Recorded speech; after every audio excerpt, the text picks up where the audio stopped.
Baik, Assalamualaikum warahmatullahi wabarakatuh.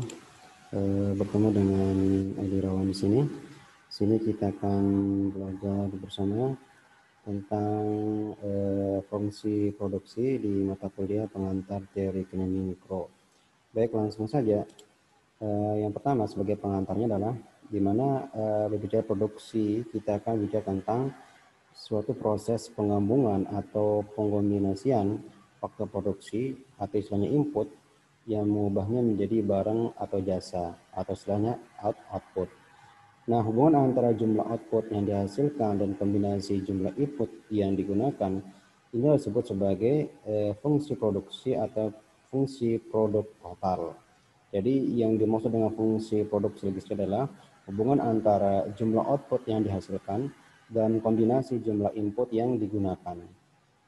Berikutnya, secara umum fungsi produksi dapat ditulis sebagai berikut, yang dimana adalah Q sama dengan fungsi dari L, K, T, dan W, di mana Q ini adalah jumlah barang dan jasa output, yang dimana jumlah barang jasa output ini merupakan fungsi dari tenaga kerja, modal, tanah, dan wirausaha. Yang di sinilah outputnya, di sini bukan inputnya. Jadi persamaan di atas ini menunjukkan fungsi produksi dengan 4 input atau 4 variabel bebas. Yang kemudian dalam kesempatan ini akan dibahas fungsi produksi dengan satu input variabel yaitu tenaga kerja. Sekali tadi kita lihat ada 4 variabel bebas, tapi untuk kali ini kita akan berbicara satu variabel bebas saja terhadap jumlah barang dan jasa output yang dihasilkan. Nah, jadi dari fungsi produksi tersebut ini dapat diketahui produk marginal dari tenaga kerja atau MPL dan produk rata-rata dari tenaga kerja atau APR. Nah, ya, sebagai gambaran saja, untuk menyederhanakan masalah, kita akan melihat dari fungsi produksi ini dengan menggunakan satu variabel bebas terhadap jumlah barang dan jasa atau output yang dihasilkan. Nah, untuk melihat perubahan daripada jumlah output dan jasa ini, kita akan melihat lagi sekali kita akan melihat konsep yang berkaitan dengan penggunaan satu variabel di dalam menghasilkan output. Nah, adapun konsep-konsepnya adalah pertama kita akan bicara tentang produk marginal dari tenaga kerja atau MPL. Ini merupakan adalah tambahan produk total sebagai akibat adanya tambahan satu unit tenaga kerja. Artinya MPL ini merupakan adalah delta TP per delta L, di mana adalah perubahan daripada total produksi. Ini dipengaruhi adalah perubahan dari perubahan labor atau input yang digunakan. Nah, produk yang kemudian yang kedua adalah produk rata-rata dari tenaga kerja atau istilahnya APR, yang dimana produk ini adalah merupakan produk total dibagi dengan jumlah tenaga kerja yang digunakan. Nah, dua konsep ini akan kita jabarkan nanti di dalam melihat suatu menghasilkan output dengan menggunakan satu variabel, yaitu variabel tenaga kerja. Nah, hubungan di antara jumlah barang dan jasa dalam menghasilkan output. Dan sekali kita menggunakan konsep MP, MPL, dan APL, di mana MPL ini adalah produk marginal dari tenaga kerja, yang kemudian APL adalah produk rata-rata dari tenaga kerja. Nah, tambahan satu konsepnya adalah tentang total produk, di mana total produk ini adalah merupakan jumlah produk yang dihasilkan dalam suatu proses produksi. Nah, kita akan melihat adalah hubungan antara TP, AP, dan MP di dalam fungsi produksi. Untuk melihat ini, lagi sekali adalah kita akan menggunakan 3 konsep, yaitu AP, MP, dan tambah satu lagi TP. Tapi yang perlu ditekankan di sini adalah hubungan antara ketiga hubungan TP, MP dan AP dan MP di dalam memproduksi output dengan menggunakan satu variabel adalah keterkaitan di antara tiga konsep ini, yaitu TP, AP, dan MP. Nah, hubungan pertama, hubungan antara TP dengan MP, hubungan antara TP dengan AP, dan hubungan antara MP dengan AP. Nah, kita akan bicara ketiga hubungan ini di dalam suatu proses produksi dengan menggunakan satu variabel bebas, yaitu sini adalah bebasnya tenaga kerja. Baik, kita akan melihat dari tiga konsep ini dengan menggunakan kurva ya. Nah, di sini merupakan adalah dua kombinasi kurva ya. Di kurva yang paling atasnya merupakan total produksi. Kemudian kurva yang kedua adalah kurva yang berbicara tentang produksi rata-rata dan produksi marginal, atau adalah average product dan marginal product. Nah, di sini sudah saya jelaskan di bagian yang berikutnya adalah di slide-nya. Di tahap pertama adalah dimulai dari titik 0 sampai dengan AP maksimum, yaitu AP sama dengan EP. Pada saat AP maksimum, AP meningkat sampai titik puncak. Nah, akan berdampak pada produktivitas pertenaga kerja tinggi.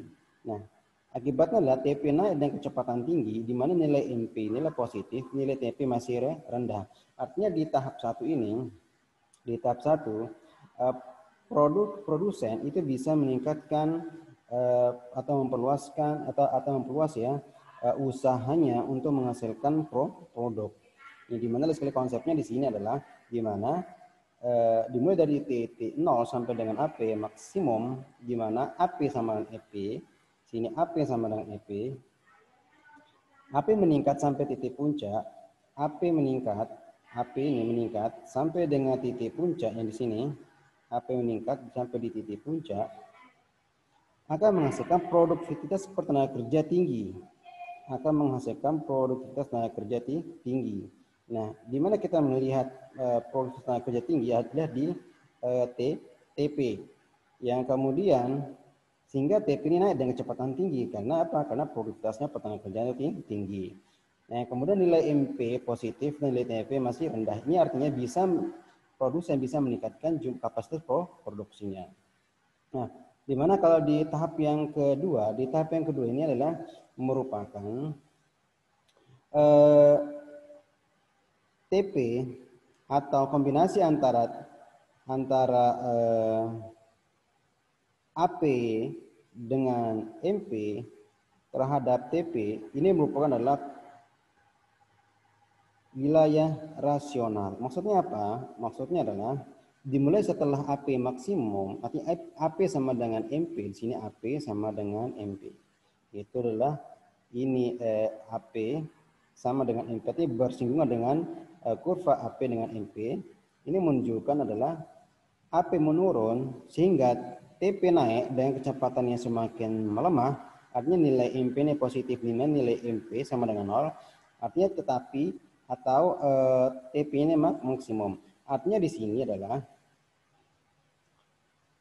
produsen dalam menghasilkan produknya merupakan persinggungan antara AP dan MP di sini. Ini merupakan adalah titik atau kombinasi yang optimum dalam menghasilkan suatu produksi dengan menggunakan satu input variabel bebas.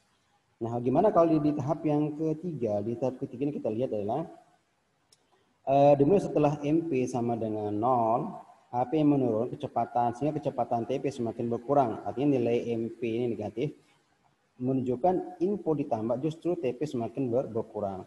Ini artinya di tahap yang ketiga ini menunjukkan bahwa wilayah atau kondisi irasional. Artinya adalah kalau seandainya seorang produsen mau meningkatkan jumlah produksinya, yang kemudian dalam kasus ini produksi meningkatkan inputnya, bukan outputnya akan bertambah, justru outputnya akan mengalami penurunan. Nah, di sini menunjukkan bahwa